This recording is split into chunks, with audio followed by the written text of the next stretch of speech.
Selamat berjumpa kembali Bapak Ibu Saudara yang kekasih. Puji syukur kita boleh diperkenankan Tuhan pada kesempatan ini untuk kembali merenungkan firman-Nya dalam renungan harian Sabtu 5 November 2022. Mari berdoa. Allah Bapa dalam kerajaan sorga, kami datang kepadamu dengan penuh ungkapan syukur. Nafas, kesehatan dan kekuatan yang boleh Engkau anugerahkan kepada kami umat-Mu. Dan pada kesempatan ini pun firman-Mu akan menuntun kehidupan kami dan juga meneguhkan iman kami. Roh Kudus yang berdiam dalam diri kami akan bekerja dan memampukan kami untuk memahami firman-Mu. Dan kami pun boleh memberlakukan firman ini dalam menjalani kehidupan kami. Berkatilah kami semua anak-anak-Mu. Di dalam nama Yesus Kristus, itulah Tuhan dan Juru Selamat kami. Amin. Mari Bapak Ibu Saudara yang terkasih, bersama kita membaca firman Tuhan dari kitab Hagai pasal 1 ayat 1 sampai ayatnya yang ke-14. Firman Tuhan, ajakan untuk membangun kembali bait suci. Pada tahun yang kedua zaman Raja Darius, dalam bulan yang ke-6, pada hari pertama bulan itu datanglah firman Tuhan dengan perantaraan Nabi Hagai kepada Zerubabel bin Shealtiel Bupati Yehuda dan kepada Yosua bin Yosadak imam besar bunyinya. Beginilah firman Tuhan semesta alam. Bangsa ini berkata sekarang belum tiba waktunya untuk membangun kembali rumah Tuhan. Maka datanglah firman Tuhan dengan perantaraan Nabi Hagai bunyinya, apakah sudah tiba waktunya bagi kamu untuk mendiami rumah-rumahmu yang dipapani dengan baik, sedang rumah ini tetap menjadi reruntuhan? Oleh sebab itu, beginilah firman Tuhan semesta alam, perhatikanlah keadaanmu. Kamu menabur banyak tetapi membawa pulang hasil sedikit. Kamu makan tetapi tidak sampai kenyang. Kamu minum tetapi tidak sampai puas. Kamu berpakaian tetapi badanmu tidak sampai panas. Dan orang yang bekerja untuk upah, ia bekerja untuk upah yang ditaruhkan dalam pundi-pundi yang berlobang. Beginilah firman Tuhan semesta.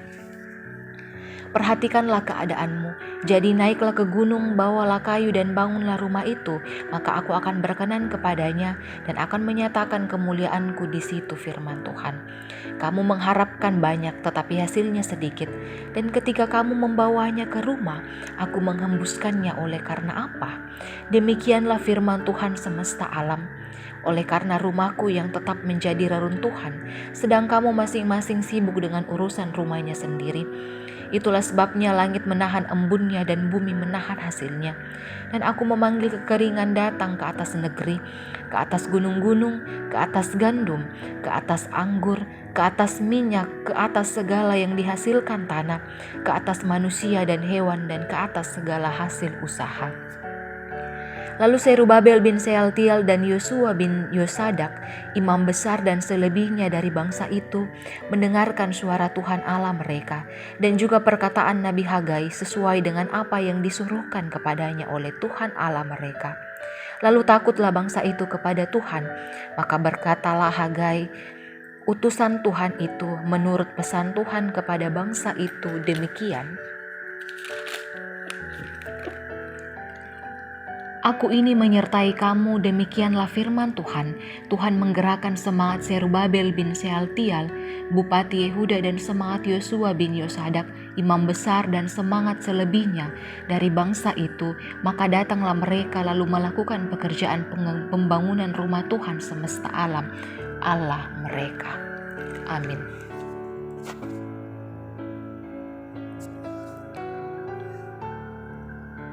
Dalam perenungan kita pagi hari ini, kita dituntun tema yang mengatakan, Aku menyertai kamu. Bapak Ibu Saudara yang terkasih, bagaimanakah pandangan kita ketika kita melihat ada gedung gereja yang reot, tidak terawat atau tidak layak lagi, atau mungkin dibangun akan tetapi pembangunannya itu terhenti di tengah jalan. Lalu kita melihat setiap rumah jemaat di sekitar gedung gereja itu terlihat dibangun begitu mewah dan megah serta indah. Tentunya bahwa hati kita tergerak oleh belas kasihan untuk melihat bangunan ini. Ada beragam alasan bait Allah dalam perikop ini sudah terhenti dibangun selama 16 tahun karena semangat umat yang suam-suam kukuh. Acuh tak acuh sehingga terjadi kemandekan. Hal inilah yang menjadi kritik Nabi Hagai. Akibatnya mudah bagi orang Samaria menciptakan pertentangan yang berakhir penundaan pembangunan bait Allah di Yerusalem. Penyertaan Allah dinyatakan melalui pengutusan Nabi Hagai dan Sakaria untuk membakar semangat umat agar pekerjaan pembangunan rumah Allah ini dilanjutkan. Kendati selalu ada hambatan, bait suci penting bagi orang Israel karena berfungsi sebagai pusat pemberitaan firman dan penyembahan. Juga menjadi simbol kehadiran Allah, simbol identitas kebangsaan, dan juga menjadi lambang pengharapan orang Israel.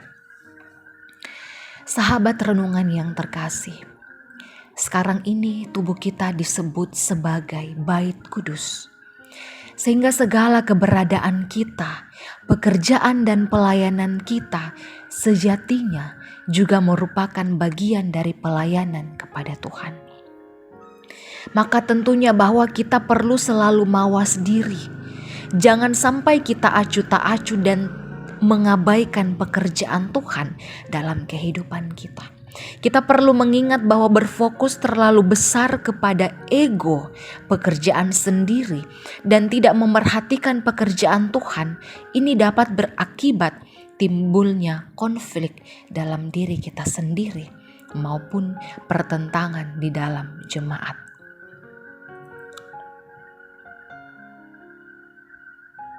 Karena itu Bapak Ibu Saudara yang terkasih, teguran Allah hendaknya dilihat sebagai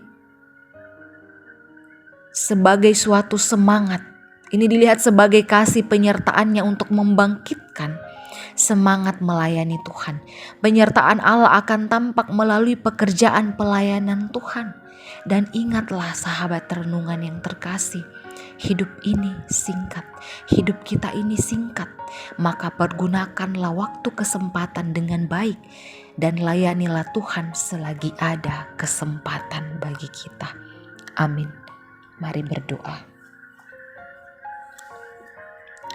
Kami menjadikan Engkau sebagai landasan dalam kehidupan kami. Engkau landasan bagi iman percaya kami, dan firman-Mu akan menjadi tuntunan yang akan mengarahkan kami kepada tujuan kami sesungguhnya sebagai orang percaya. Engkau menyediakan begitu banyak waktu bagi kami, kesempatan dalam kehidupan ini untuk memperbaiki diri kami. Tetapi Tuhan, terkadang kami lalai karena mengikuti keegoisan kami, sehingga kami malah menyalahgunakan waktu dan kesempatan yang Engkau berikan kepada kami. Tuhan, biarlah kami senantiasa meyakini betapa pentingnya hadirat-Mu dalam kehidupan kami.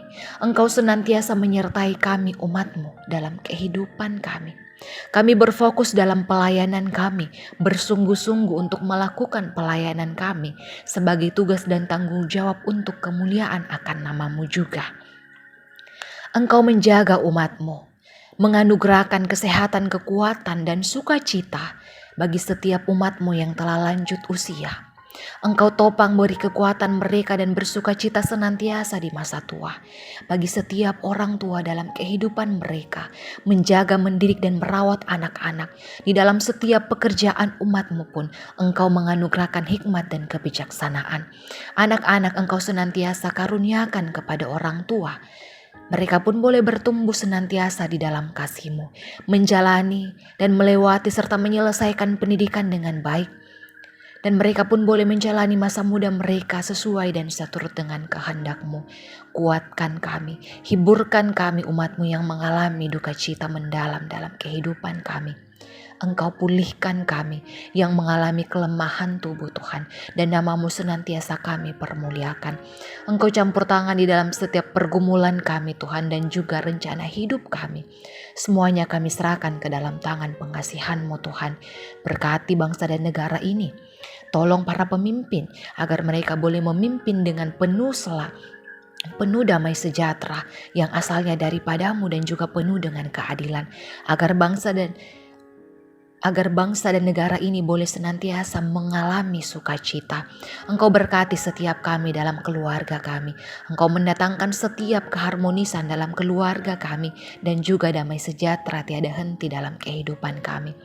Ampunkan segala dosa kami yang melawan kehendak-Mu Tuhan. Di dalam nama Yesus Kristus, itulah Tuhan dan Juru Selamat kami. Amin. Demikianlah perenungan kita pada pagi hari ini. Mari melanjutkan aktivitas kita dengan berdoa, berusaha, dan berserah kepada Tuhan. Tuhan akan senantiasa menyertai kita semua. Salam sehat.